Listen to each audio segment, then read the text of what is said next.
timed it out pretty well this week. So for the rest of this evening, if you are heading out, there's a few very light showers we're looking at. Doesn't necessarily look to be too widespread though, so I'd keep your evening plans.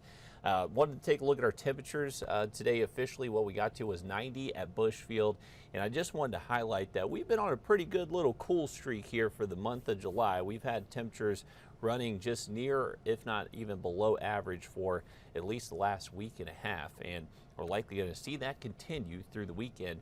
It's also been a pretty wet week. We have seen some heavy rain at times, both yesterday, Wednesday, Tuesday, through last weekend, and a lot of last week too. So it's been very beneficial rain. This has helped kind of help alleviate a lot of our drought conditions, but I think some dry weather would be welcomed across the area, especially as we head into the weekend, and I think that is what's going to be in store for us.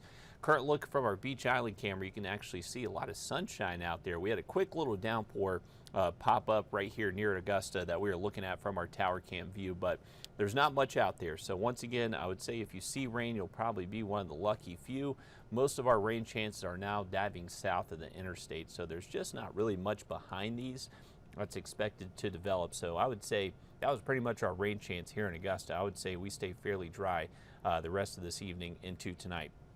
We are looking at a low pressure system closer to the coast, and that's what's kicking up is a little bit stronger storms that are near Moncks Corner towards Hendersonville. The sea breeze front also moving in, kicking those up, but just not really expecting that type of rain coverage to work its way into the CSRA for the rest of tonight. At least not for us here locally. We'll likely have the opportunity for some rain south of I-20 through sunset. Once we get past, say, 9 p.m., most of us do look fairly dry.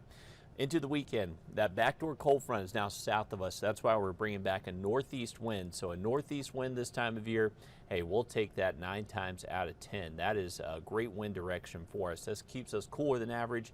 And right now, not really anticipating much in the way of storm chances. So we'll take high temps, upper 80s, northeast wind 5 to 10, and just partly cloudy to mostly sunny skies. Just a really nice day to get outside tomorrow.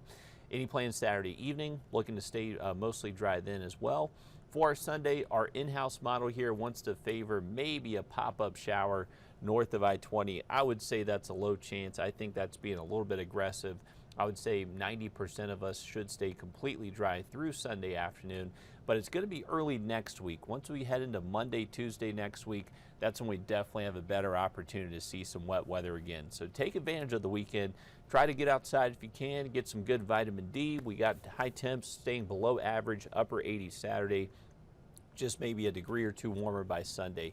And by Sunday morning, we could actually have a few spots be waking up into the upper 60s, so not feeling too bad right around sunrise either day this weekend either. A lake forecast, if you're heading up to Clarks Hill, good lake weather. It's not going to be too breezy, so not much of a chop. High temps up there should stay mid-upper 80s. And as far as, I don't think you have to worry about storm chances this weekend up there, but there could be some debris out on the lake just from heavy rain over the last several days. So that could have flooded those just kind of tributaries that flood into the lake. So just a heads up, maybe there is some debris out there that you need to be cautious of. Rain chances, though, they look pretty slim through Sunday. Once we get into next week, we just get back a better ingredients and a better setup for some wet weather to return. So our wind direction will turn generally out of the southeast again by Monday. So that's just going to help bring back that more deeper moisture, and it's going to be easier for some showers and storms to develop. Once that happens, that is going to bring back a low flood risk, so back to a marginal flood risk across the area early next week. But as far as the long-term threats that we're looking at, the 8 to 14-day outlook, luckily we are dodging the excessive heat outlook. You can see a lot of the country is expected to see that as we head into the first week of August.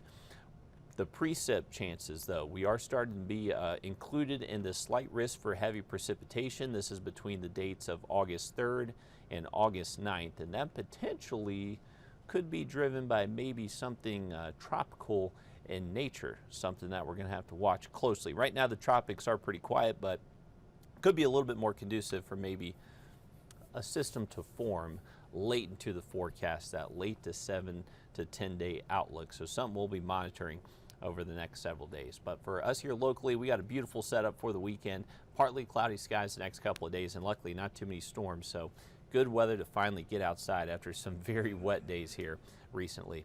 But if you want to join us again, we're about to be live on 26 News, and if not then, you can join us live coming up on News 12 at 11.